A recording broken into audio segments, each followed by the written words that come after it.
ఓం శ్రీ శ్రీరామకృష్ణ సమర్థ సద్గురుదేవాయ నమః. Welcome to mission RK Sandipani Gurukul. హనుమంతుడి గురించి మాత్రమే చెప్పుకోము, ఒక్కొక్కసారి ఉడత గురించి ఎక్కువ చెప్పుకుంటాం మనం. ప్రశ్న ఏంటి అంటే, మీరు మళ్ళీ అర్థం చేసుకోండి నేను ఏం చెప్తున్నాను. ఈ జన్మాష్టమి నాడు శ్రీకృష్ణుడి యొక్క జీవితము మీకు ఆదర్శం కావాలి. రాధని శ్రీకృష్ణుడు ప్రేమించినంతగా ప్రపంచంలో ఎవరిని ప్రేమించలేరు అన్నది మీకు తెలుసు కదా. రివర్స్ కూడా కరెక్టే. రాధ శ్రీకృష్ణుని ఎంతగా ప్రేమించిందో అంతగా ఎవరు ఇంకోళ్ళని ప్రేమించలేరు. వాళ్ళ ప్రేమతత్వానికి రసస్వరూపానికి మూర్తీభవించినటువంటి రూపాలు. ఒక్క సెకండ్లో మధురకి కంసుడు పిలుస్తున్నాడు నిన్ను. ఎందుకు పిలుస్తున్నాడు? చంపేయడానికి. ఇప్పుడైతే మనకు కథ తెలుసు కనుక అంటాం. శ్రీకృష్ణుడి గ్యారంటీ ఉంది. 10 ఏళ్ళు 12 ఏళ్ల పిల్లవాడాయి. కంసుడిని ఎదుర్కోవాలి, ఏనుగుల్ని ఎదుర్కోవాలి, పిచ్చి పట్టినటువంటి ఏదుల్ని, చాణూరుల్ని, ముష్టికుల్ని ఎదుర్కోవాలి. గ్యారంటీ ఏంటి? గెలుస్తారని మీరైతే ఇప్పుడు అంటున్నారు, గెలిచారు కనుక. అప్పుడు బెట్ కట్టమంటే గ్యారంటీగా కంసుడి వైపే ఉండేవాళ్ళం మనం. ఉన్నాం కూడా మనం. ఆంధ్రులు దుర్యోధనుడి వైపే యుద్ధం చేశారు మహాభారత యుద్ధంలో. ఈసారి ఆ పని చేయకండి. అంచేత ఆ తప్పు, ఆ విధానం, శ్రీకృష్ణుడు యొక్క జీవిత విధానం చచ్చిపోవటానికి రెడీ అయినా కూడా ఒక్క క్షణంలో రాధ యొక్క ఆకర్షణని వదిలేసుకోగలిగాడు. ఎందుకు? అంతకంటే పెద్ద పని ప్రకృతి చెప్పింది కనుక తను నిర్ణయించుకోలేదు. మీరు చూడండి, శ్రీకృష్ణుడి యొక్క జీవితంలో తను ఏదీ నిర్ణయించుకోలేదు. మీరు చెప్పండి, ఇది శ్రీకృష్ణుడు నిర్ణయించుకుని చేశాడని. రాముడు నిర్ణయించుకున్నాడు ముందే, ఇది చేయాలి, అది చేయాలి, అది చేయాలి అని. ఆ శ్రీకృష్ణుడి యొక్క ఉత్సాహపూరితమైనటువంటి జీవితం కానీ ఎక్కడ కంటతడి పెట్టినట్టు తెలియదు. మురళి ఎంత అద్భుతంగా వాయించేవాడు. బృందావనం వదిలేశాడు. మళ్ళా మురళిని చేతబట్టలేదు, ముట్టుకోలే. మళ్ళా రాధని చూడటానికి రాలే. Nature is always right. శ్రీకృష్ణుడు లైఫ్ మీకు అది ప్రూవ్ చేస్తుందని. యుద్ధం చేయాలి, భీష్ముడిని చంపేయాలి, ఏ నియమాలు పట్టించుకోలే. Nature is always right. తీసుకురా శిఖండిని అన్నాడు. ద్రుపదుడు యొక్క కూతురు అర్ధరాత్రి, ద్రుపదుడు తన కూతుర్ని మొగాడని చెప్పి కాశీరాజు కూతురికిచ్చి పెళ్లి చేస్తాడు. ఇది కొన్ని కారణాల వల్ల. భార్యను పంపిస్తున్నాను అని కాశీరాజు కబురు చేస్తాడు ద్రుపదుడికి. ప్రాబ్లం ఇప్పుడు వీడు మొగాడు కాదుగా, ఆడపిల్లని మొగాడని చెప్పి పెళ్లి చేశారు. ఇప్పుడు ఏం చేయాలి? ఈ సొల్యూషన్ అంతా గందరగోళం పడే సొల్యూషన్ గురించి మాట్లాడుతుంటే శిఖండి పారిపోతాడు ఆత్మహత్య చేసుకోవటానికి. ఇంకా నేను జీవిస్తే లాభం లేదని. శ్రీకృష్ణుడు ఎదురవుతాడు, ద్రోణాచార్యుడి దగ్గరికి పంపిస్తాడు. ద్రోణుడవుడు ద్రుపదుడు యొక్క శత్రువు. అక్కడ పంపిస్తాడు. ఇంకా అక్కడ నేచర్ ఈజ్ ఆల్వేజ్ రైట్ అనేటటువంటి ఫార్ములా ఎంత అద్భుతంగా శ్రీకృష్ణుడు యొక్క లైఫ్లో మీకు కనిపిస్తుందో. ఎక్కడ ఏమీ నిర్ణయించుకోడు. ఆ క్షణానికి ఎలా చేయాలి. ఇప్పుడు ఈగ వాలింది. ఒక్క నిమిషం నేను మాట్లాడటం ఆపుతున్నాను. ఇక్కడ నాకు ఈగ వాలింది చూసారా, నన్ను డిస్టర్బ్ చేస్తుంది. విసురుకుంటానని చెప్పి ఇలా చేయి తిప్పానా? మీతో మాట్లాడుతూనే ఉన్నాను. న్యాచురల్గా, అంత న్యాచురల్గా మీ జీవితం జీవించగలగాలి మీరు. ఆ జీవితాన్ని జీవించగలగటానికి అడ్డు మీ కోరికలే. లేకపోతే మీరు అలాగే జీవిస్తున్నారు. మీకు ఆ కోరికల పరంపర ఆపమని చెప్తున్నాను తప్ప జీవిత విధానాన్ని మార్చుకోమని చెప్పటంలో. ఎలా జరుగుతుందో మీరు ఎక్కడున్నారో అక్కడే ఉండండి. ప్రకృతి మారుస్తే మారుతాం. ట్రాన్స్ఫర్ అవుతే ఏం చేస్తారు? బ్యాంక్ వాళ్ళు ట్రాన్స్ఫర్ అవుతే ఏం చేస్తారు? నాకు కూతురు చదువుతుంది, MBBS ఎంట్రన్స్ హ్యాట్, నేను వెళ్ళను అందరూ అంటాడు. పాప అప్లికేషన్ పెట్టుకుంటాడు, వాళ్ళు వినరు. అప్పుడు ఏం చేస్తున్నాం? ట్రాన్స్ఫర్ అయ్యి వెళ్ళిపోవటంలే. ప్రకృతి మిమ్మల్ని కదిపితే కదిలిపోండి, కదలకపోతే ఎక్కడున్నారో అక్కడే ఉండండి. అదే అర్థం చేసుకోండి. అదే పూర్తిగా మీకు వంటబడితే మీరు ఫస్ట్ స్టెప్ వచ్చేసినట్టే. అసలు మీకు ఏ ఆవేదన ఉండదు. అదే తమాషా అక్కడ. అప్పుడు జీవితంలో ఏ బాధ ఉంటుంది మీకు? Everything is okay. పూర్తిగా అంతా ఓకే. మీరు చేసేదేముంది? ఇంకా మీకేం బాధలు ఉంటాయి? ఏ బాధ ఉండదు. చేయవలసింది చేస్తారు డ్యూటీగా. దీనివల్ల ఏమవుతుంది? ఆ కోరిక రాహిత్యము, ఆ స్థితిని మీరు అందుకోవటానికి ప్రయత్నం చేయండి. ఒక్క నిమిషం కళ్ళు మూసుకోండి. అసలు ఏమీ లేని ఆ బ్లాంక్నెస్, ఆ శూన్యము, అనంతమైన శూన్యము, అదే కృష్ణ చైతన్యత్వం కూడా. ఆ శూన్యంలో లీనమైపోండి. అలాగే ఉంటూ కళ్ళు తెరిచాక కూడా ఆ మానసిక స్థితిలోనే ఉండండి. అది నేర్చుకోండి అంటున్నా. లీనమైపోండా ఆ శూన్యంలోకి. ఏమీ వద్దు, ఏ కోరికలు లేవు, ఏమీ లేదు. పరిస్థితి కానీ, ప్రకృతి కానీ, బాధ్యతలు కానీ మిమ్మల్ని ఏం చేయమంటున్నాయో అది చేయండి. మీరేమీ నిర్ణయించుకోరు, ఏమీ ఊహించుకోరు, ఏమీ కోరుకోరు. నిశ్చింతత. ఇంకేంటి బాధ మీకు? ఏమైతే ఏంటిట మీకు? ఆ మానసిక స్థితి తెచ్చుకోండి. ఆ మానసిక స్థితిని కళ్ళు తెరిచినా కూడా ఉంచుకోండి.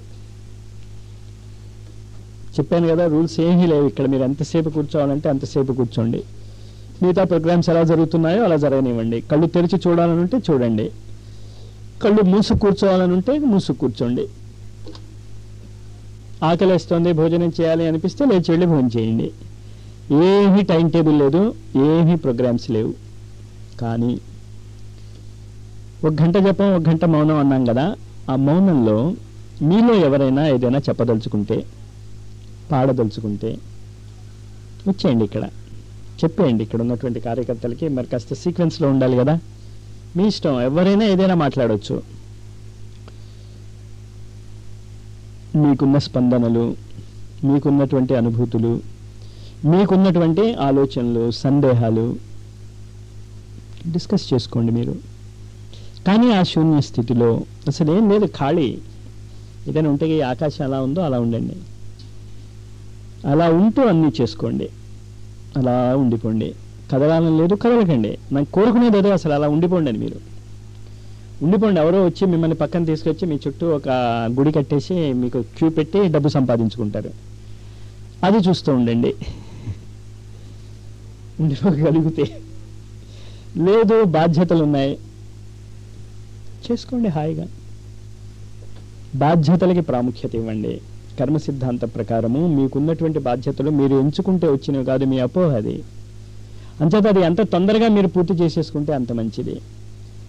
చేత వాటిని మాత్రం మీరు తీర్చేసుకోండి. అక్కడ మళ్ళీ పోజు కొట్టే నాకేం లేదు మీ కర్మ అనకండి ఇంట్లో వాళ్ళని.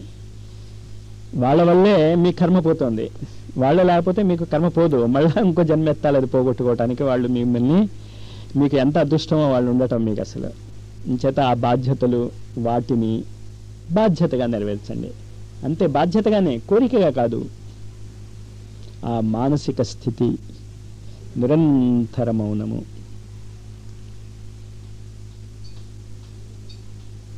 అలా ఉండిపోండి. దాన్నే స్థితప్రజ్ఞ స్థితి అంటాం, సమాధి స్థితి అంటాం, ఏదో రకరకాల పేర్లు పెడతారు వాళ్ళు. ఎందుకు పెడతారు అంటే ఉపయోగించుకునే దాన్ని బట్టి.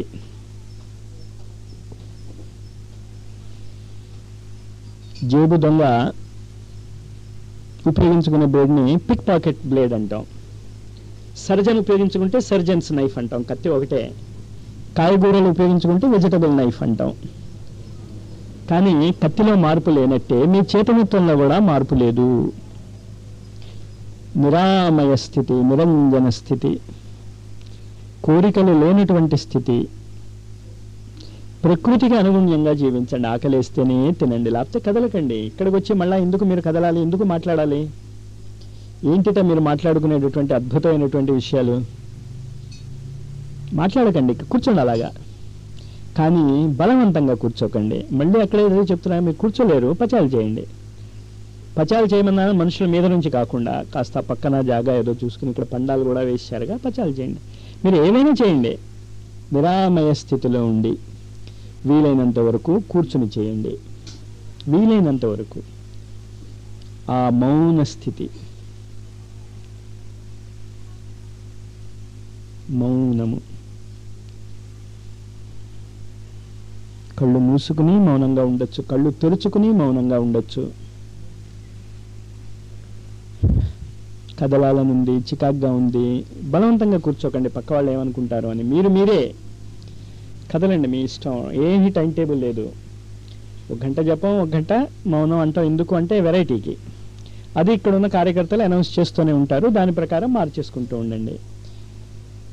మౌనంగానే కూర్చుని ఉంటారు. జపం టైం అయింది అంటే జపం చేసుకుంటూ ఉండండి. ఆపేయండి అంటే ఆపేయండి. ఆ మౌనం టైంలో మీలో ఎవరైనా మాట్లాడదలుచుకున్నా, చెప్పదలుచుకున్నా, పాటలు పాడదలుచుకున్నా ఇక్కడికి వచ్చి చేయండి.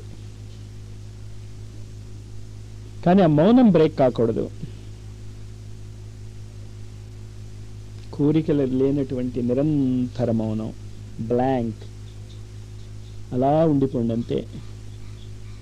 హాయిగా కదలాలనుంది కదలండి, కాళ్ళు జాపుకోవాలనుంది జాపుకోండి. ప్రకృతి చెప్తుంది. మీరు తిమ్మిరెక్కుతున్నప్పుడు అలాగే కూర్చుండిపోతే వాళ్ళంతా తిమ్మిరెక్కిపోతుంది. ఇంకా అప్పుడు ఆవిడ వచ్చి కదపాలి మిమ్మల్ని. కదలండి, మౌనంగా ఉండండి. అది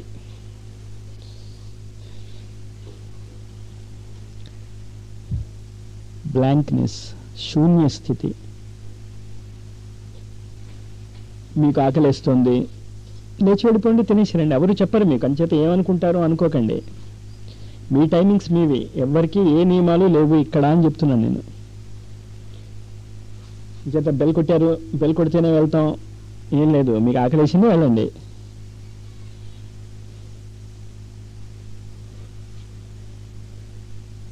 పక్క వాళ్ళతోనే కలిసి వెళ్ళాలి. దయచేసి అది మానుకోండి. ఇక్కడ యాక్సిడెంటల్గా సింక్రనైజ్ అవుతే తప్ప ముందే మీరు అనుకుని ఈసారి వాళ్ళు పిలుస్తారే జపానికి అప్పుడు లేచి వెళ్ళిపోదాం అనుకుని లేచి వెళ్ళిపోండి. అభ్యంతరం లేదు. ఏదైనా ఏ నియమము పెట్టుకోకండి. అది నేను కోరుకునేది మిమ్మల్ని. మౌనంగా ఉండండి. No rules.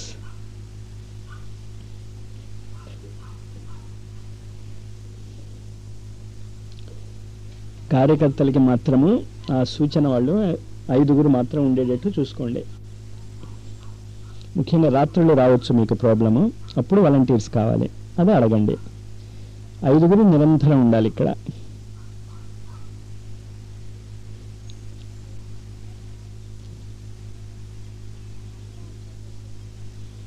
మళ్ళీ ఆలోచనలు వస్తున్నాయి.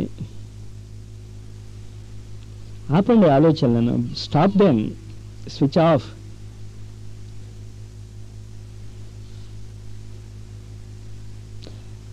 ఒక రాయిలాగా కూర్చుండిపోండి. కూర్చోగలిగినంతసేపు. కదలాలి, కదలండి, కానీ ఆలోచనలు రాకూడదు. కళ్ళు తెరుచుకుని బయట ఎలా చూస్తామో లోపల కూడా అలాగే చూడండి అంతే. గమనించండి, ఏమీ చూడకండి. అదేం వచ్చినా దాని వెంట పరిగెట్టకండి.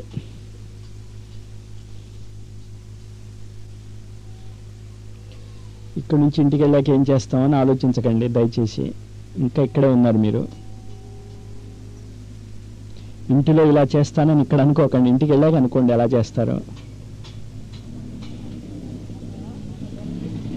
ఇక్కడ ఈ క్షణంలో ఇక్కడే ఉండండి మీరు. అది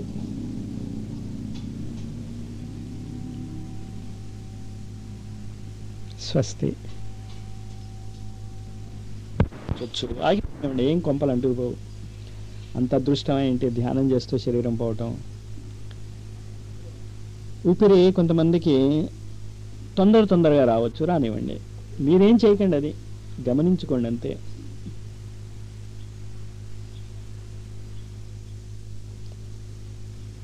ఈ స్థితి నిరంతరమైన ఆనందాన్ని ఇస్తుంది మీకు. ఇంకేం కోరికలు లేవుగా. ఇంకేముంది? ఏం జరిగినా ఒకటే, ఎక్కడున్నా ఒకటే. ఇదే స్థితి 3 రోజులు మెయింటైన్ చేసుకోండి.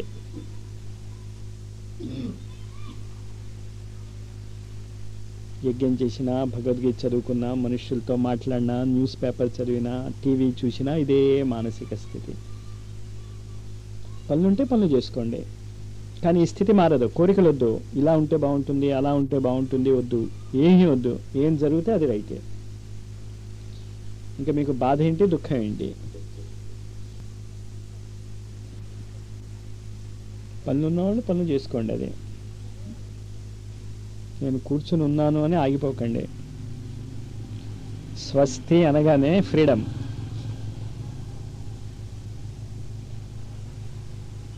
ఏంటనమాట, అందరూ ఒకేలాగా శరీరంలో నిక్కగలుగుతున్నారు ఆ ఫ్రీక్వెన్సీని, అంతే కదా. అంచేత మీ శరీరాలలో ఈ మంత్రము ఎక్కడ తగులుతుందో గమనించుకుంటూ చేయండి. మెల్లిగా సైలెంట్గా ఉచ్చారణ చేసుకుంటూ, నాలుక కదుపుకుంటూ, పెదాలు కదులుతూ, పైకి వినిపించకూడదు పక్క వాళ్ళకి కూడా.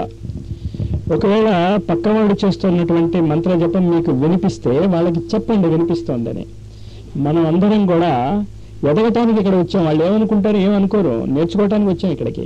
ఒకవేళ నేను చేస్తున్న మంత్ర జపం కూడా మీకు వినిపిస్తే చెప్పండి వినిపిస్తోంది మాస్టారు, మీరు మాకు చెప్పినట్టు మీరు చేయటం లేదు చెప్పండి పక్క వాళ్ళకి. పెదవులు కదలాలి.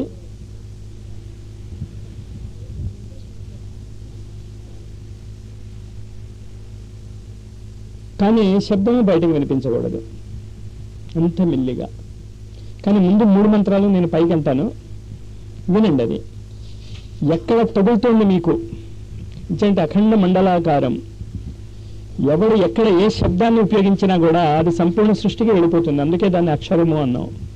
అంటే ఇక్కడ మీరు గాయత్రి మంత్ర జపం చేస్తే అది మీ వరకు మాత్రమే ఉండదు, ప్రపంచం అంతటికి వెళ్తుంది. అది మీకు కూడా వెళ్తుంది. మీకేమవుతుందో చూడండి. తూటా పేలుస్తాం, గుండె ముందుకెళ్తుంది. కానీ ఆ రివాల్వర్ యొక్క రికాయిలింగ్ ఎఫెక్ట్ ఉంటుంది, అది మీకు తగులుతుంది, మీకు వెనక్కి వస్తుంది ఆ శక్తి. మంత్రోచ్చారణ బాహ్య జగత్తులోకి వెళ్తుంది. మంత్రము యొక్క రికాయిలింగ్ ఎఫెక్ట్ గమనించుకోండి. ఆ భావన అర్థం చేసుకోండి. అది ఆ పదాలు పట్టుకోకండి. మీరు పదాలు ఇంపార్టెంట్ కాదు, మీకు అర్థమవుతే చాలు. నేనేం చెప్పాను, మంత్రము పెదవులు కదులుతున్నాయి, బయటకి వినిపించకూడదు. పక్కవాడు చేస్తున్నటువంటి శబ్దోచ్చారణ మీకు వినిపిస్తే తట్టండి, బాబు నువ్వు చేస్తున్నది నాకు డిస్టర్బ్ చేస్తోంది అని. ఒక ఎక్స్పెరిమెంట్ చేస్తున్నాం, ఒక అద్భుతమైనటువంటి ప్రయోగం ఇది. కళ్ళు మూసుకోండి, ఎలాగైనా కూర్చోండి. ఎలా కూర్చున్నా పలికే విధానం కరెక్ట్గా ఉంటే ఆ సౌండే వస్తుంది బయటకి. ఓం భూర్భువస్వః తత్సవితుర్వరేణ్యం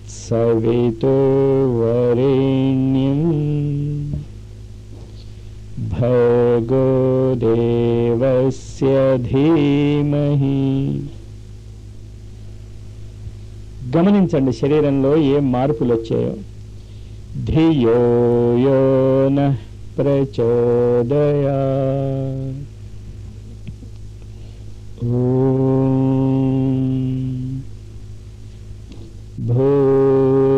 భూర్భువస్వః తత్సవితుర్వరేణ్యం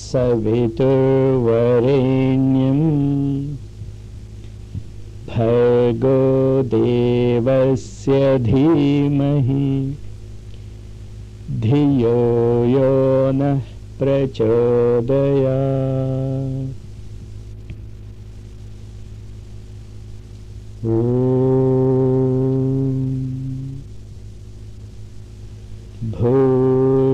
భూర్భువస్వః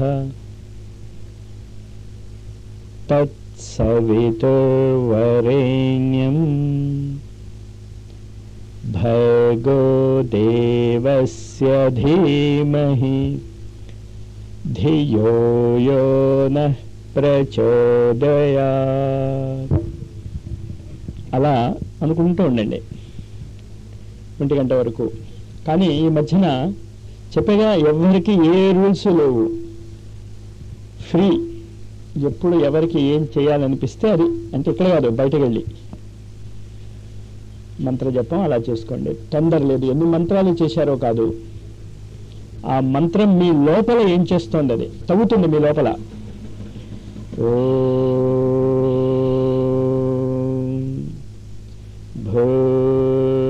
భూర్భువస్వః తత్సవితుర్వరేణ్యం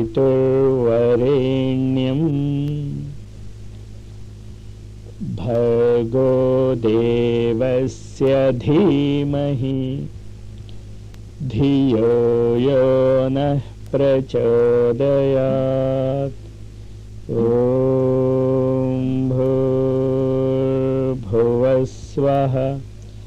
తత్సవితుర్వరేణ్యం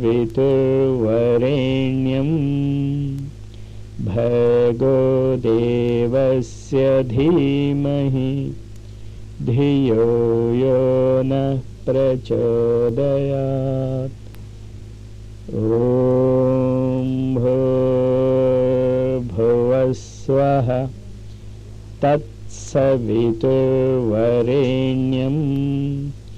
భర్గో దేవస్య ధీమహి ధియో యో నః ప్రచోదయాత్. ఓ సముద్రం అడుగున మనం అందరం జీవిస్తున్నాం అనుకుందాం. సముద్రం నుంచి బయటకు ఎప్పుడూ రాలేదు, సముద్రం లోపలే ఉన్నాం. 15వ శతాబ్దంలో, 16వ శతాబ్దంలో, 17వ శతాబ్దంలో, 18వ శతాబ్దపు మొదట్లో కూడా చిన్న చిన్న పడవలలో సముద్రాన్ని దాటి భారతదేశాన్ని వెతుకుతూ బయలుదేరినటువంటి నావికులు వాళ్ళ ఆ పాత పడవల మీద వెళ్తూ ఉంటే కింద నుంచి మనం ఆ పడవల్ని చూసాం. కాలం మారింది, మోటార్ బోట్స్ వచ్చాయి, హౌస్ బోట్స్ వచ్చాయి, షిప్స్ వచ్చాయి, పెద్ద పెద్ద షిప్స్. వాటి వెలుగు, వాటి వెలుతురు, వాటి దీపాల ప్రతిబింబం నీళ్ళల్లో ఉన్న మనకి కనిపిస్తూనే ఉంటుంది కదా. దీన్ని బట్టి మనం ఏం అంచనా వేస్తాం? అక్కడ చాలా మార్పులు వచ్చాయి. నీళ్ళల్లోంచి మనం బయటకు రాలే, నీళ్ళల్లోనే ఉన్నాం. కానీ నీళ్ళల్లో ఉన్న నీటి ఉపరితలం మీద జరుగుతున్నటువంటి మార్పుల ప్రతిబింబము గమనించుకుని ఎంత అద్భుతమైనటువంటి మార్పులు వచ్చాయో ఊహించుకోవచ్చు మనం. అలాంటి ఊహే మనం ఇప్పుడు ఆ కృష్ణ చేతనత్వం గురించి చేసుకోవాలి. డైరెక్ట్గా కృష్ణుడిలోకి ముందు మనం వెళ్ళలేము. ఆయన ప్రతిబింబం భౌతిక జగత్తులో, సముద్రంలో అనేక పడవల యొక్క ప్రతిబింబం పడితే ఆ పడవల యొక్క స్వభావాన్ని గురించి, గొప్పతనాన్ని గురించి, విశాలత్వం గురించి మీరు ఎలాగైతే ఊహించుకోగలుగుతారో. కరెక్ట్గా అంచనా వేయలేకపోవచ్చు, కానీ ఏదో గొప్ప మార్పులు వచ్చాయి పడవల యొక్క నిర్మాణంలోని ఎలాగైతే తెలుసుకోగలుగుతారో. కృష్ణుడి యొక్క జీవితం మానవ చేతనత్వంలో జరిగేటటువంటి ఒక అద్భుతమైనటువంటి మైలురాయికి మొదటి మెట్టు. ఇదివరకు ఎప్పుడో జరగలే, అందుకే మిగతావన్నీ అవతారాలే. కృష్ణుడు అవతారము ప్లస్ గురువు కూడా. జగద్గురువు అనేటటువంటి మాట మొట్టమొదటిసారి కృష్ణుడికే ఇస్తాం మనం. కృష్ణం వందే జగద్గురు. ఆ జగద్గురువు యొక్క చేతనత్వము మానవుని యొక్క చేతనత్వంతో ఎంత తేడా ఉంటుందో దాన్ని మీరు అర్థం చేసుకుని ఆ తేడాను మీ జీవితంలోకి తెచ్చుకోవాలి, అంతే.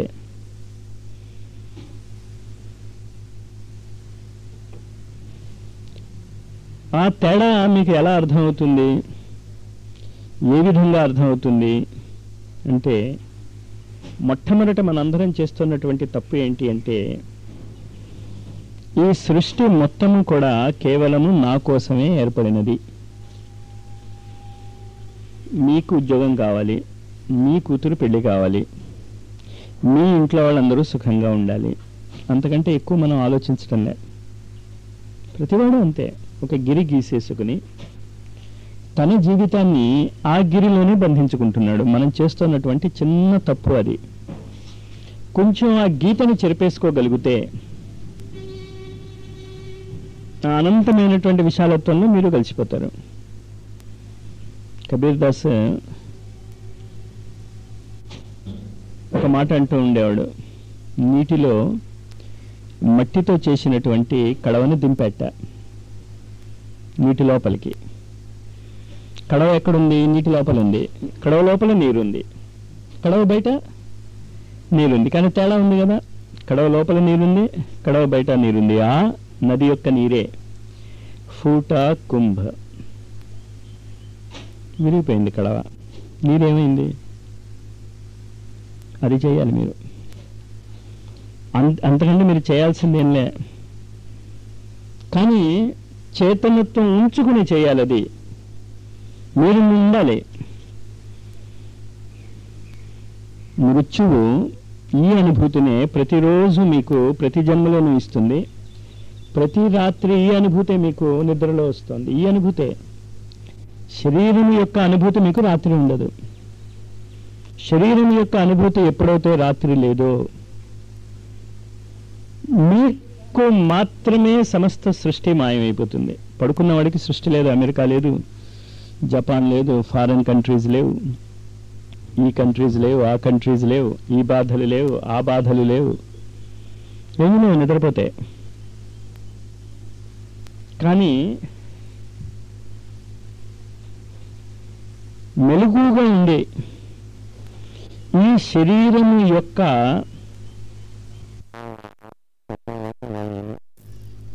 మెల్లిమెల్లిగా శరీరం ముసలిదైపోతుంది. చివరికి ఏమవుతుంది? శరీరం పోతుంది. వాసాంసి జయనాని యథా విహాయ నవాని గృహ్ణాతి నరోపరాణి. చిరిగిపోయినటువంటి బట్టలను మనం ఎలాగైతే వదిలేసి కొత్త బట్టలు వేసుకుంటామో ఖచ్చితంగా అదే విధంగా కొత్త శరీరాన్ని ఏర్పరచుకుంటాం. ఏమీ తేడా లేదంటాడు కబీర్ దాస్. అద్భుతమైనటువంటి మాట వాడతాడు చనిపోయే ముందు. జ్యోకి ట్యూ ధరి దీని చెదరియా. నాకు నువ్వు ఒక బట్ట ఇచ్చావు, చాదర్ అంటే దుప్పటి కప్పుకోవటానికి. నేను దానికి ఏ విధమైనటువంటి మురికి అంటకుండా జ్యోకి ట్యూ ధరి దీని అలాగే పెట్టేశాను అని గొప్పగా చెప్పుకోగలిగాడు శరీరం వదిలేస్తున్నప్పుడు. మనము ఏం చేస్తాం? ఈ శరీరానికి మాత్రమే సంబంధించినటువంటి బంధుత్వాలకి, ఈ శరీరానికి మాత్రమే సంబంధించినటువంటి మాన అవమానాలకి, ఈ శరీరానికి మాత్రమే సంబంధించినటువంటి రాగద్వేషాలకి బద్ధులమైపోయాం. అది బ్రేక్ చేసుకోవాలి. చేసుకోగలిగితే ఆ క్షణంలోనే చేసేసుకోవచ్చు. మీరు ఇంకా ఏ సాధన అక్కర్లేదు, డైరెక్ట్ జంప్. ఈ క్షణంలో మీరు ఇలా ఉన్నారు, నేను మాట్లాడటం ఆపేసరికి మీరు కృష్ణ చైతన్యత్వంలో లీనం అయిపోవచ్చు. కష్టమేం కాదు, అది లీనం అవ్వాలని లేదు మీకు. అది దాని కొరకు ఈ తోయటం అంతా జాగ్రత్తగా అర్థం చేసుకోండి. ఏం చెప్తున్నాను, చాలా సులభం. అది యోగ విద్య సాధన చేస్తే అబ్బేది కాదు. అది స్మృతి లబ్ధ్వా మీకు గుర్తొస్తుంది, నేను కూడా ఆత్మనే, నేను కూడా పరమాత్మనే అని మీకు గుర్తొస్తుంది. ఆ గుర్తు రావటానికి కావలసినటువంటి ప్రయత్నాలు ఇవంతా కూడా. శరీరము యొక్క హద్దులు ఎక్కడ ఎక్కడ మీకు కనిపిస్తాయో అక్కడక్కడ మీరు మీ మనస్సును వెనక్కి తిప్పుకోండి. మీరు వెనక్కి వచ్చేయక్కర్లే. అదే నేను పొద్దున్న మీకు చెప్పింది, ఇప్పుడు కూడా నేను చెప్తున్నది.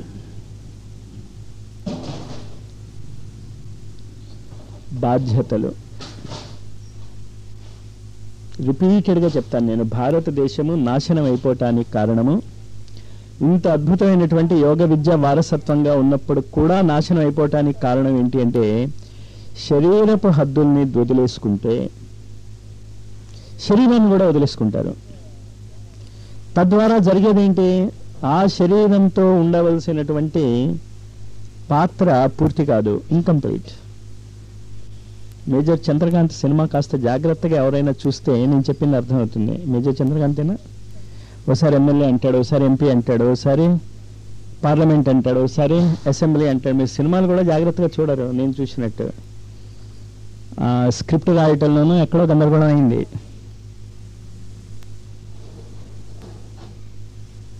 బాధ్యత వదిలేసి మీ శారీరక హద్దుల్ని మీరు వదిలేసినా మీ యొక్క రోల్ ఇన్కంప్లీట్గా మిగిలిపోతుంది. ప్రకృతి దేన్ని వదలదు, ఎందుకంటే దానికి అనంతమైనటువంటి కాలం ఉంది. ఇప్పుడు కాకపోతే రేపు, రేపు కాకపోతే ఇంకో జన్మలో మిమ్మల్ని పట్టుకుంటుంది. ఇప్పుడు మీరు ఏ బాధ్యతల నుంచి తప్పించుకుంటారో, ఈ కాలంలో ఆఫీసుల్లో అక్కడ నేను చాలా గమనిస్తూ ఉంటాను. నేను పని చేసేవాళ్ళని చూసి హేళన చేస్తారు చాలామంది మనుషులు. వాళ్ళలో చాలామంది నా దగ్గరికి వచ్చి బాధపడుతూ ఉంటారు. నిజమే మాస్టర్, మీరు చెప్పినట్టు పని చేద్దామనే ఉంటుంది మాకు, కానీ వాళ్ళు ఏదో పెద్ద నువ్వేనా పని చేసి వచ్చావు అని నన్ను వెక్కిరిస్తూ ఉంటారు. భలే ఇబ్బందిగా ఉంది అని. వాళ్ళకి నేను ఇచ్చే సజెషన్ ఒకటే, నేను చేసిన పని చేయండి. మీరు మీకు అప్పచెప్పిన పనిని సక్రమంగా నిర్వర్తించండి. మిగతా పనుల జోలికి మీరు వెళ్ళకండి. అతి వద్దు. మీ పని మీరు సక్రమంగా చేసుకుని వదిలేస్తే తమాషా ఏంటి అంటే ఎవడు పట్టించుకోడు. బాధ్యతలు కూడా అంతే. పిల్లల గురించి కానీ, భర్త గురించి కానీ, భార్య గురించి కానీ, చెల్లెల గురించి కానీ, ఆ సంబంధ బాంధవ్యము, ఆ శరీరము ఉన్నంత వరకు 100% పూర్తిగా మీరు పాటించాల్సిందే. అది చేయకుండా మీరు కృష్ణ కాన్షియస్నెస్లోకి వెళ్ళలేరు. వయస్సు వస్తున్న కొద్దీ మిల్లిమిల్లిగా వ్యక్తులు బాధ్యత నుంచి దూరం అవటం గమనిస్తాను నేను. ఏదనంటే నేను రిటైర్ అయిపోయా మాస్టర్, మాకు వయస్సు అయిపోయింది మాస్టర్. మరి ఆ 76 వాళ్ళే 80 ఏళ్ళ వాళ్ళే ప్రైమ్ మినిస్టర్లు అవుతున్నారు. మరి వాళ్ళు దేశం యొక్క బాధ్యతను ఎలా నిర్వర్తించగలుగుతున్నారు? బాధ్యత మళ్ళీ చాలా జాగ్రత్తగా అర్థం చేసుకోండి. నేను గత 2 నెలలుగా దీన్ని చెప్తున్నాను. అంటే ఇది మీకు అర్థమైపోతే మొత్తం భగవద్గీత అర్థమైపోతుంది మీకు. బాధ్యత, మోహము, శరీరగతమైనటువంటి సంబంధ బాంధవ్యాలకు మాత్రమే మీరు ప్రాముఖ్యత ఇస్తే మోహం. ఆ క్షణంలో ఏది చేయాలో అది మాత్రమే చేస్తే బాధ్యత. ఆ క్షణంలో అంటున్నాను, అది కూడా గుర్తుంచుకోండి. మీరు ఇక్కడ ఉన్నప్పుడు ఇంటి గురించి ఆలోచించకండి, ఇంట్లో ఉన్నప్పుడు ఇక్కడ గురించి ఆలోచించకండి. మేము చాలా కష్టపడుతున్నాం మాస్టర్. ఇక్కడ మంత్రజపం చేస్తూ ఉంటాడు, ఆఫీస్లో ఏదో ఫైల్ పూర్తి చేయలేదు, అది గుర్తొస్తూ ఉంటుంది. ఆఫీస్కి వెళ్తాడు, ఫైల్ చూడాడు, మంత్రజపం చేస్తూ ఉంటాడు. రెండూ వద్దు. మంత్రజపం చేస్తున్నప్పుడు ఆఫీసు వద్దు, ఆఫీసులో ఉన్నప్పుడు మంత్రజపము వద్దు.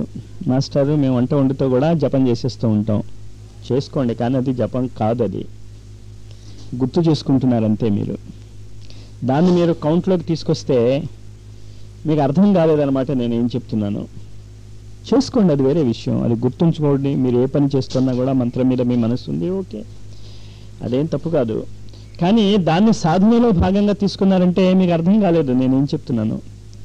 చేతనత్వములోని మార్పు మళ్ళీ జాగ్రత్తగా అర్థం చేసుకోండి. అది మీరు రాత్రి నిద్రపోయినప్పుడు క్రమక్రమంగా ఈ బాహ్య జగత్తులో ఉన్నటువంటి సంబంధ బాంధవ్యాలను మర్చిపోతారు, లేకపోతే స్విచ్ ఆఫ్ అయిపోతుంది. చాలా వరీడ్గా ఉంటారు, రేపు ఏమవుతుందో, ఇలా అవుతుందో, అలా అవుతుందో, ఏదో ఆలోచిస్తూ పడుకుంటారు. సడన్గా మీరు నిద్రలోకి వెళ్ళిపోతారు. ఈ బాధలు లేవు, ఈ వర్రీస్ లేవు, ఈ ఆనందం లేదు, ఏమీ లేదు. ఓ నిరామయ నిశ్చల స్థితికి మీరు ఎలా చేరుకోగలుగుతున్నారో ఆ స్థితిని నేను మౌనం అంటున్నాను. మౌనం అంటే మాటలు ఆపేసే స్థితి గురించి నేను మాట్లాడటమే లేదు. కానీ ఇంకో మాట నాకు దొరకటం లేదు ఏదైనా చెప్పాలి అంటే. గాఢ నిద్రలోకి మీరు ఎలా వెళ్తున్నారో గమనించారా ఎప్పుడైనా? నాకు తెలుసున్న బంధువుల్లోనే ఒక ఆవిడ రాత్రి నిద్రపోయేది కాదు. వాళ్ళ ఆయన నా దగ్గర వచ్చి ఒకసారి చెప్పాడు, రామకృష్ణ చాలా ప్రాబ్లం వచ్చిందయ్యా బాబు, మా ఆవిడ నిద్రపోవటం లేదు అని. ఏంటన్నాను. నిద్రపోతే మరి రేపు పొద్దున్న ఎలా లేస్తాను, నన్ను ఎవరు లేపుతారు? అది ఆవిడ అనుమానం. నిజంగా జరిగింది అది. మనకు అనుమానం లేదు, గ్యారంటీగా లేస్తాం మనం కదా. ఎలా లేస్తాం? ఏ చప్పుడు విన్నా లేస్తాం. వాక్, మంత్రజపం అది దృష్టిలో పెట్టుకుని చేయండి. ఉత్తరం చేయకండి. ఎందుకు ఆ మంత్రజపం చేస్తున్నారో అర్థం చేసుకోండి. మీరు మళ్ళా చేసుకుంటే ఉపయోగపడుతుంది. అందులో గొప్ప ఏమీ లేదు. ఆ ట్రిక్ తెలియక ఎందుకు చేస్తున్నామో తెలియక గందరగోళం పడుతున్నారు మీరు.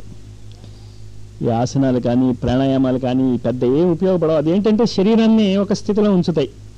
మామూలు వాళ్ళకంటే మీ శరీరం కాస్త తొందరగా స్పందిస్తుంది ఎక్సర్సైజెస్ అవి ఉంటే.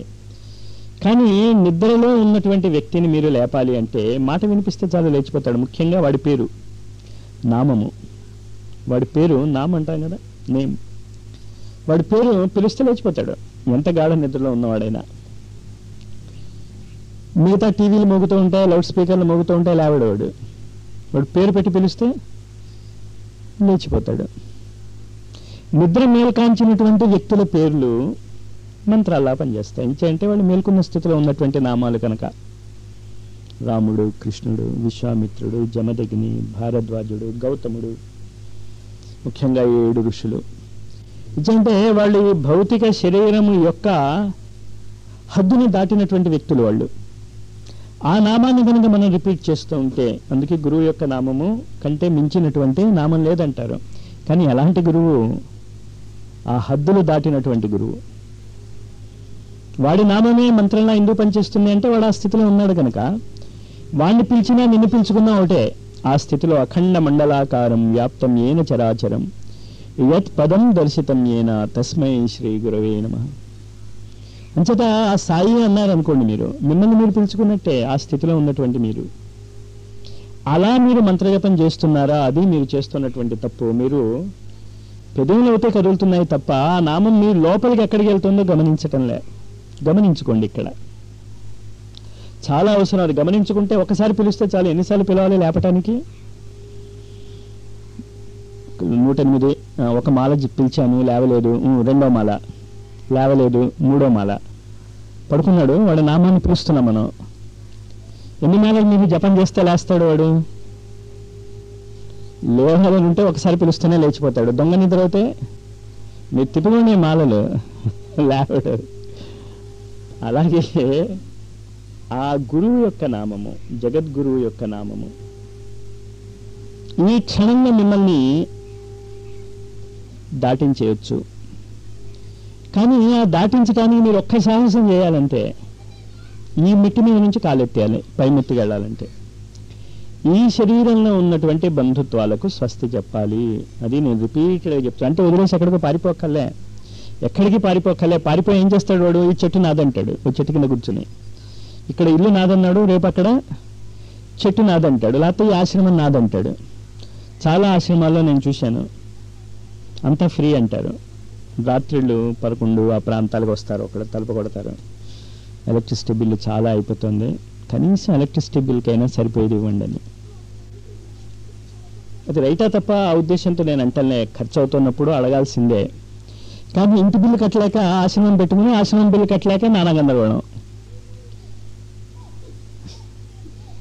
అంచేత కావాల్సింది ఏంటి అంటే ఈ హద్దులు మీరు వదిలేస్తే మీరు ఎక్కడున్నా అదే మీ ఇల్లు. వసుధైక కుటుంబకం, ఈ ప్రపంచమే మీ ఇల్లు అనేటటువంటి విశాలమైనటువంటి దృష్టికోణము. ఊహ కాదు, మీకు అనిపించాలి ఇల్లు నాదని. ఏ ఇల్లు? Planet earth. ఈ పృథ్వీ గ్రహము నా ఇల్లు. కానీ ఇంట్లో 3 అంతస్తులు ఇల్లు కట్టుకున్నాడు ఒకడు. 3 అంతస్తులు ఇల్లు కట్టుకున్నాను, అందులో 10-15 గదులు ఉన్నాయి కనుక ప్రతి గదిలోనూ నేను ఉండాలి అనుకుంటే వాడు ఉండలేడు. ముక్కలు చేసుకుని ఉండాలి వాడు. అంతేగా, ఎక్కడో అక్కడ ఉంటాడు. కానీ వాడి యొక్క స్వామిత్వము, ప్రొప్రైటర్షిప్ ఆ ఇంట్లో అన్ని చోట్ల ఉన్నట్టే. దేశకాల పరిస్థితులు బట్టి మీరు ఎక్కడ ఉన్నా ఈ విశాలమైనటువంటి విశ్వము మీదే, నాదే అనేటటువంటి ఎరుక. ఇది నాదే నాదే నార్చి పరిగెట్టారు అనుకోండి, పిచ్చివాళ్ళు అంటారు. ఆ ఎరుక రావాలి, ఆ ఫీలింగ్, ఆ భావన క్రమక్రమంగా వస్తుంది. అది ఒక రోజులో వచ్చేది కాదు. మీరు మెల్లిమెల్లిగా ఆ తత్వాన్ని అర్థం చేసుకుని మెల్లిమెల్లిగా గ్రో అవ్వాలి. చెట్టు ఎలాగైతే చిన్నగా అంకురించి పెద్ద విశాలమైనటువంటి వృక్షంగా మారుతుందో మీరు కూడా అలాగా జగద్గురు చేతనత్వం వైపు పయనించాలి. కానీ ఈ కాలంలో ఒక చిన్న ఇబ్బంది వచ్చింది. పయనించారు, ఓకే,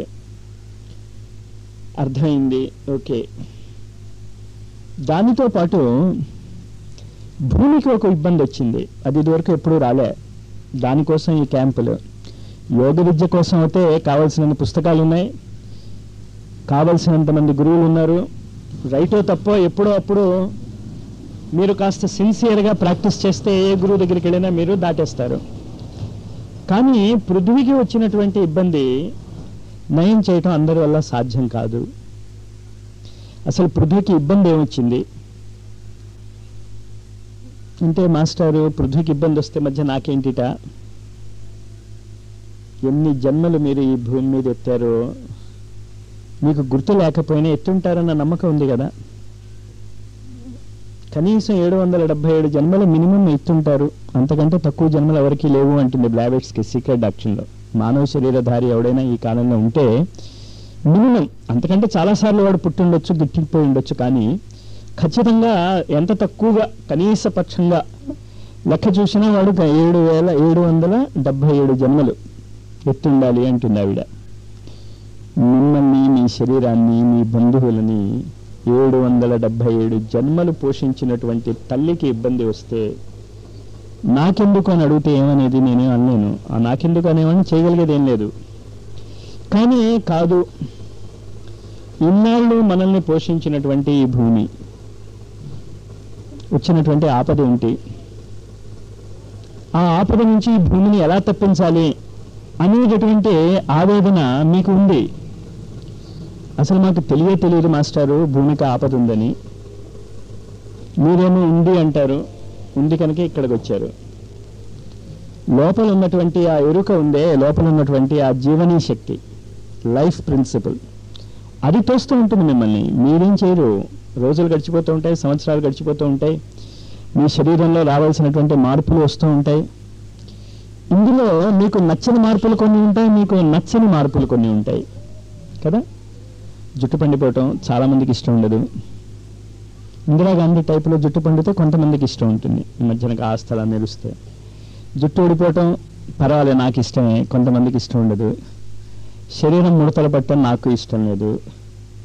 అలాగే కొన్ని మార్పులు ఇష్టం ఉంటాయి, కొన్ని మార్పులు ఇష్టం ఉండవు. ఇది ఎందుకు చెప్తున్నాను నేను మీకు? మీకు ఇష్టం లేని మార్పులు మీ శరీరంలో జరుగుతూ ఉంటే దాని అర్థం ఏంటి అని, మీ కంట్రోల్లో ఏముంది అని. లావుగా ఉన్నవాళ్ళు సన్నబడాలి అని చాలా ప్రయత్నిస్తూ ఉంటారు, బొజ్జ ఉన్నవాళ్ళు బొజ్జ ఉండకూడదు అని ప్రయత్నిస్తూ ఉంటారు. స్నానం అది చేస్తున్నప్పుడు బొజ్జ లోపల పెట్టుకుని అద్దం చూసుకుంటారు. ఎలాగా అని అడగండి, నేను చూసుకుంటూ ఉంటా ఇప్పుడు అని చెప్పి తెలుసు నాకు. అంటే నాకు బొజ్జ ఉండటం ఇష్టం లేదుగా, కానీ ఏం చేస్తా, దాదా గురుదేవులతో పోటీ పడాలనుంటుంది. ఆయనకు బొజ్జ లేదు. ఆయన హిమాలయాల్లో కూర్చుని ఏదో జతలు పెంచేసి తిండి లేక అవస్థపడి బొజ్జ పెంచలేడు. ఆయన పెంచమని చూద్దామంటా లేదు, ఏదో ఈ గందరగోళాలు. కానీ ఇదంతా ఎందుకు చెప్తున్నాను అంటే, ఆఫ్టర్ ఆల్ ఒక చిన్న బొజ్జ కంట్రోల్లో లేదు మీకు.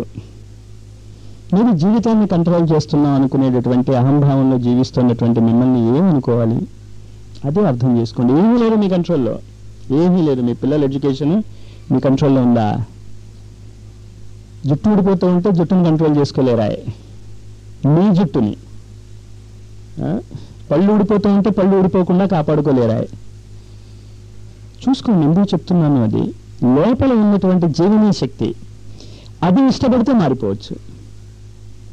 గురువుల దగ్గర జరిగేటటువంటి అద్భుతమైనటువంటి మార్పులలో ఈ మార్పులు మనం చాలా సులభంగా ముందుకు గమనిస్తాం. శరీరంలో వచ్చేటటువంటి ఆరోగ్యము, శరీరంలో వచ్చేటటువంటి మార్పులు, ప్రపంచంలో ఏ డాక్టరు నయం చేయలేనటువంటి పరిస్థితుల్ని కేవలం అతని స్పర్శ ద్వారా నయం అవటం గమనించాం కదా మనం అనేక పుస్తకాలలో. ఈ మార్పు దేనివల్ల వస్తుంది? ఆ మార్పు రావటానికి, ఆ చేతనత్వాన్ని పట్టుకోవటానికి మొత్తము సౌర కుటుంబంలో, మొత్తము జగత్తులో, సౌర కుటుంబం అనే మాట నేను చాలా తప్పుగా వాడేశాను, అది కొట్టేయండి టేప్లో కూడా ఉంటే. ఇది మళ్ళీ జాగ్రత్తగా వినండి. సౌర కుటుంబంలో కాదు, ఈ విశాల విశ్వంలో ఈ చేతనత్వం ఉందే, ఏ చేతనత్వం మీ శరీరాల్లో ఈ మార్పులన్నీ తీసుకొస్తున్నటువంటి చేతనత్వాన్ని గ్రహించి పట్టుకోగలిగేటటువంటి శక్తి కేవలము మానవ శరీరానికి మాత్రమే ఉంది. అది గొప్పతనం. అది పృథ్వీ గ్రహం మీద మాత్రమే తయారవుతుంది, ఇంకో చోట తయారు కాదు. అలాంటి పృథ్వీ కనుక నాశనం అయిపోతే ఏమవుతుందో ఊహించుకోండి. ఎంత భయంకరమైనటువంటి పరిస్థితుల్లోంచి వెళ్తోందో పృథ్వీ. అది మీకు అర్థమవుతే తప్ప ఈ ఋషుల యొక్క ఆవేదన మీకు అర్థం కాదు. ఇది చెప్తే అర్థమయ్యేది కాదు, ఇదొక భావన. జెండాని, మన జెండాని ఎవడైనా కాలు కింద పడి నలిపేస్తే ఏంటిటో గుడ్డ ముఖ్యంగా అనుకుని మీరు ఉండొచ్చు, లేదా వాడిని కత్తి తీసి పొడి చేయవచ్చు. ఇందులో ఏది రైట్ అంటారు మీరు? మీ ఇష్టం. అంచేత ఏ పృథ్వీ గ్రహము అవుతే, ఏ అలౌకికమైనటువంటి అద్భుత జీవన శక్తి, ఆత్మశక్తి, ఆ శక్తికి రూపకల్పన ఇవ్వగలిగేటటువంటి మానవ శరీర నిర్మాణము చేయగలుగుతుందో, ఆ పృథ్వీ కనుక ఈ అంతరిక్షం నుంచి మనం చేసిన పిచ్చి పనుల వల్ల నాశనం అయిపోతే, కేవలము మనిషి చేసిన పిచ్చి పనుల వల్లే నాశనం అవుతుంది అది. ఇంకా ఇతరుల ఏ ప్రాణి చేసినా కూడా అది నాశనం అవటం లేదు, మన వల్ల నాశనం అవుతోంది పృథ్వీ. మరి ఇది గమనించుకున్నటువంటి మీరు ఏం చేయాలి? అది దానికోసం మిమ్మల్ని ఇక్కడికి రమ్మన్నాను. 3 రోజులు మీరు మిస్ కాకండి అని. మీరు మరి లెక్చర్ అంతా వినకపోయినా పర్వాలే, అది పీల్ చేసుకుంటుంది మీ కారణ శరీరము, ఒక్క సెకండ్లో లాగేసుకుంటుంది. ఇదంతా కూడా నేను బిట్ బై బిట్ చెప్తున్నటువంటిది ఇక్కడ ఒక నెల రోజులలో యజ్ఞ విధానం ద్వారా తయారైనటువంటి వాతావరణం. ఇప్పుడు నేను చెప్తున్నది మీరు నిర్మించిందే. ఇక్కడ వచ్చినటువంటి సాధకులు వాళ్ళ మౌన విద్య ద్వారా, మౌనము ద్వారా ఒక నెల రోజులు జూలై 1 నుంచి జూలై 29 వరకు చేసినటువంటి సాధనల ఫలితం మీకు అందిస్తున్నాను. ఇందులో ఒక్కటి కూడా నా సొంతం కాదు, నేను ఏ సాధనలు చేయలేదు. మీరు చాలా కష్టపడ్డారు, దింపారు. ఆ దింపిన దాని యొక్క మార్పులు ఈ 10 రోజుల్లో మీ ముందు ఉంది. ఇదివరకు సాధనా శిబిరానికి ఇక్కడికి వచ్చిన వాళ్ళకి ఇక్కడికి తేడా లేదు. ఈ తేడా పై నెలలో ఏమవుతుందో నాకు తెలియదు, ఏదైనా మార్పు రావచ్చు. కానీ ఆ మార్పుల యొక్క ఆధారభూతమైనటువంటి ఆవేదన అర్థం చేసుకోండి. మీరు 60,000 సంవత్సరాల కిందట నుంచి 70,000 సంవత్సరాల కిందట నుంచి ఇలాంటి పరిస్థితి రాబోతోంది అని హిమాలయాలలో ఉన్నటువంటి ఒక గురు పరంపర గమనించింది. నాకు తెలిసినంత వరకు ఇంకా మొదటి నుంచే గమనించి ఉంటారు వాళ్ళు. నాకు తెలిసినంత వరకు కనీసం 60,000 సంవత్సరాలు, దాన్ని జటాయువు అంటాం మనం. 60,000 సంవత్సరాల కాలాన్ని రామాయణంలో, మళ్ళీ తప్పు చెప్పేశానేమో, 6,000 సంవత్సరాలే జటాయువు, సంపాతి 60,000 సంవత్సరాలు. సరే, ఈ లెక్కల్లో ఏముంది, కానీ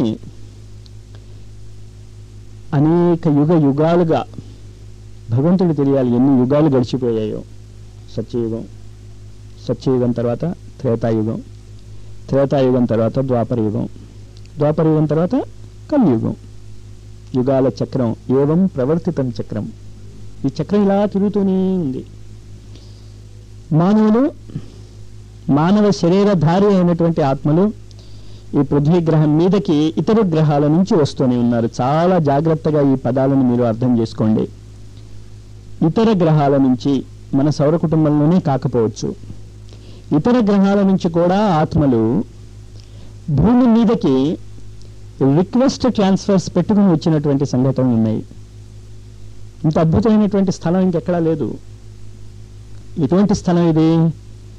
గురుత్వము, సర్వజ్ఞత్వము, సర్వవ్యాపకత్వము, సర్వసమర్థత స్థాయికి ఎదగదలుచుకున్నటువంటి ఆత్మ ఎక్కడైనా ఉంటే పృథ్వీ గ్రహం తప్ప దానికి ఇంకొక స్థలం లేదు. That is the only educational centre Prithvi. కానీ కొన్ని కోట్ల కోట్ల కోట్ల కోట్ల మార్పుల తర్వాత 16,000 సంవత్సరాల కిందట ఒక గందరగోళం జరిగింది. ఏం జరిగింది? ఆ గందరగోళం ఎలా జరిగింది దాన్ని ఈ క్యాంపులో నేను వివరించలేకపోవచ్చు. కానీ ఆ గందరగోళం కుజగ్రహం నుంచి వచ్చింది. భూమిపుత్ర, కుజుడు, మార్స్. దానికి పేరు ఏంటి అంటే మన శాస్త్రాలలో భూమిపుత్రుడు, భూమి యొక్క పుత్రుడు. అంటే 16,000 సంవత్సరాల కిందట కుజగ్రహం మీద ఉన్నటువంటి కొంతమంది వ్యక్తులు కొన్ని విశేష కారణాల వల్ల భూమి మీదకి వచ్చారు. చెప్పలేనివంతా నేను మీకు ఒకే ఒక సిట్టింగ్లో. కానీ ఇవంతా మీరు గుర్తుంచుకుని తర్వాత వస్తున్నటువంటి క్యాంపుల్లో నన్ను అడగండి. మీరు అడగకపోతే నేను చెప్పలేను. ఈ టాపిక్స్ ఎలా ఉంటాయంటే ఒక్కొక్క దాంట్లో దూరిపోతూ ఉంటుంది, అది అటు వెళ్ళిపోతూ ఉంటే అలా వెళ్ళిపోతూ ఉంటుంది. 16,000 సంవత్సరాల కిందట జరిగిన గందరగోళంలో స్వాధిష్టాన చక్రం.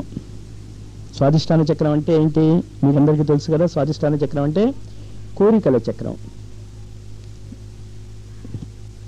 గందరగోళం అయింది. కోరికల పరంపరే తప్ప అసలు ఆ కోరికలు ఎక్కడి నుంచి ఉద్భవిస్తున్నాయి, ఆ కోరికలను ఆపుకుందాము, ఒక్కసారి దాన్ని గమనించుకుందాము, ఎక్కడి నుంచి వస్తుందో అన్నది మిస్ అయిపోయాం. అదే మన వీక్నెస్. ఇప్పుడు పొద్దున్న చెప్పిందంతా అదే. నేను మీరు ఆపుకోండి దాన్ని. అక్కడ గందరగోళం అయ్యాం. 16,000 సంవత్సరాల గందరగోళం అది. కృష్ణుడి యొక్క 16,000 భార్యలు లింక్.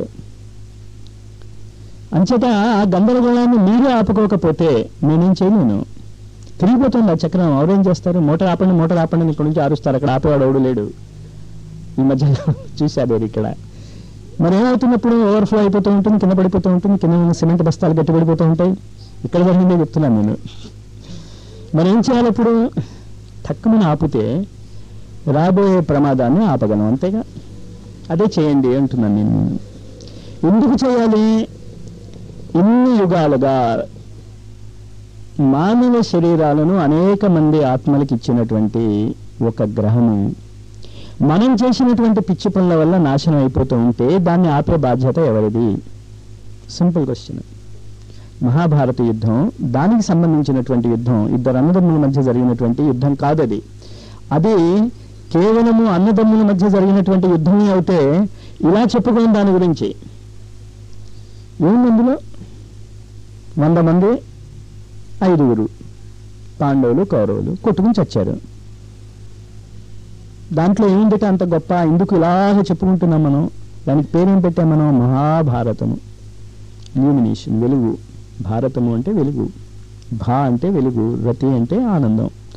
మహా వెలుగు దాంట్లోంచి ఉద్భవిస్తుంది. అంచేత మీ యోగ సాధనతో పాటు నేను మిమ్మల్ని రిక్వెస్ట్ చేస్తుంది ఏంటి అంటే కొంచెము భూమి మీద కూడా దృష్టి సారించండి. As above so below. మీకు 3 ఫార్ములాలు చెప్పాను నేను. ఆ ఫార్ములాలు చెప్తున్నప్పుడు మీలో చాలా మంది లేరు, అంచేత మళ్ళీ రిపీట్ చేస్తాను. అది మొదటి ఫార్ములా. బాహ్య జగత్తులో ఏముందో అంతర్ జగత్తులో అదే ఉంటుంది. చాలా జాగ్రత్తగా అర్థం చేసుకోండి. As above so below. రెండో నియమం, మీరు ఏది నాటుకుంటారో అదే కోసుకుంటారు. మూడోది, మీ ఆలోచనలు ఏ దిశలో ప్రవర్తిస్తాయో, ఏ దిశలో వెళ్తాయో మీ శక్తి కూడా అదే దిశలో వెళ్తుంది. ఈ 3 నియమాలు మీరు గుర్తుంచుకుని ఋషుల యొక్క దృష్టి సూక్ష్మ జగత్తులో, అంటే ఏ జగత్తు? మనోపరిధి కంటే పైనన్నటువంటి బుద్ధి, ధియో యోన ప్రచోదయాత్. ఆ తలంలో పృథ్వీ నాశనం అయిపోతుంది కనుక పృథ్వీని రక్షించాలి అనేటటువంటి ఆవేదన అక్కడ బయలుదేరితే తలాలు కిందకి దిగి, అది ఇక్కడ ఎలా కనిపిస్తోంది మీకు? పర్యావరణ రక్షణ, ఎన్విరాన్మెంటల్ పొల్యూషన్, వాతావరణాన్ని మనం రక్షించుకోవాలి అనేటటువంటి ఒక చిన్న స్పందన లాగా యూనివర్సిటీస్లో కొత్త డిగ్రీలు స్టార్ట్ అయ్యాయి. ఈ డిగ్రీలు స్టార్ట్ అవడానికి కారణం పైన జరుగుతోంది. మీరు అది గమనించుకోండి. ఇవాళ సాయంత్రం భగవద్గీత పారాయణ అయిన తర్వాత భగవద్గీతలో యోగ సాధన యొక్క 18 మెట్లు ఎలా ఉన్నాయో మీకు వివరిస్తాను నేను. ఒక సెట్టింగ్లో అవ్వదు, ట్రై చేస్తా. కానీ ఇది గుర్తుంచుకోండి మీరు. అప్పుడు మీరు గందరగోళం పడరు. నేను ఉండక్కర్లే, మీకే అర్థమవుతూ ఉంటుంది. ఎవరూ చెప్పక్కర్లే మీకు. విశ్వ అంతరాళాలలో సోమరసం యొక్క అనుకోని ఉపయోగం వల్ల కొన్ని అవాంఛనీయమైనటువంటి పరిస్థితులు 16,000 సంవత్సరాల కిందట ఏర్పడ్డాయి. కోరికల జగత్తు అని చెప్పాను కదా, అదే సోమరసం కూడా, చంద్రుడు. దాన్ని ఆపాలి అనేటటువంటి ఋషుల యొక్క గందరగోళం ఇక్కడ ఎలా వచ్చిందో మీరు ఇప్పుడు చెప్పగలరా? భౌతిక జగత్తులో సోమరసాన్ని దుర్వినియోగం చేశారు, దాన్ని సదుపయోగపరచటం నేర్పాలి అని ఋషుల యొక్క కోరిక. అది సూక్ష్మ జగత్తులో జరుగుతున్నటువంటి మంథన. స్థూల శరీరంలో భౌతిక జగత్తులో అది ఎలాగ పరిణమించింది? ఒక అద్భుతమైనటువంటి ఏమంటారు, రెవల్యూషన్. తాగుడు మానాలి పట్టుకోగలిగారు ఓ చీఫ్ మినిస్టర్. దాన్ని ఇమ్మీడియట్గా ఆపేస్తానన్నాడు, ఆపేశాడు కూడా. కానీ నువ్వు అనుకున్నంత మాత్రాన్ని ఇక్కడ మార్పులు చేస్తే అక్కడ జరగదు, అక్కడ మార్పు వస్తే ఇక్కడ జరుగుతుంది. ఆ తేడా గమనించుకోండి. యోగ విద్య మీకు చెప్పేది ఏంటి అంటే ఆకులకి నీళ్లు పోయకండి, వేళ్లకి నీరు పోయండి. వేళ్లకి నీరు పోస్తే ప్రతి ఆకుకి నీరు వెళ్తుంది. ఎండిపోయిన ఒక్కొక్క ఆకుకి నీరు పోస్తూ కూర్చుంటే చెట్టు చస్తుంది, ఆకులు చస్తాయి. మనం చేసేటటువంటి గందరగోళం అదే. సూక్ష్మ జగత్తులో జరుగుతున్నటువంటి మార్పులు మనకి తెలియక భౌతిక జగత్తులో జరుగుతున్నటువంటి గందరగోళాలు. సృష్టి కార్యక్రమం ఎప్పుడు కూడా అవరోధాలతోనే నడుస్తూ ఉంటుంది. ఎందుకు అవరోధాలతో నడుస్తుంది మాస్టారు? ఇది మాకేం నచ్చలేదు. సృష్టి నిర్మాణంలో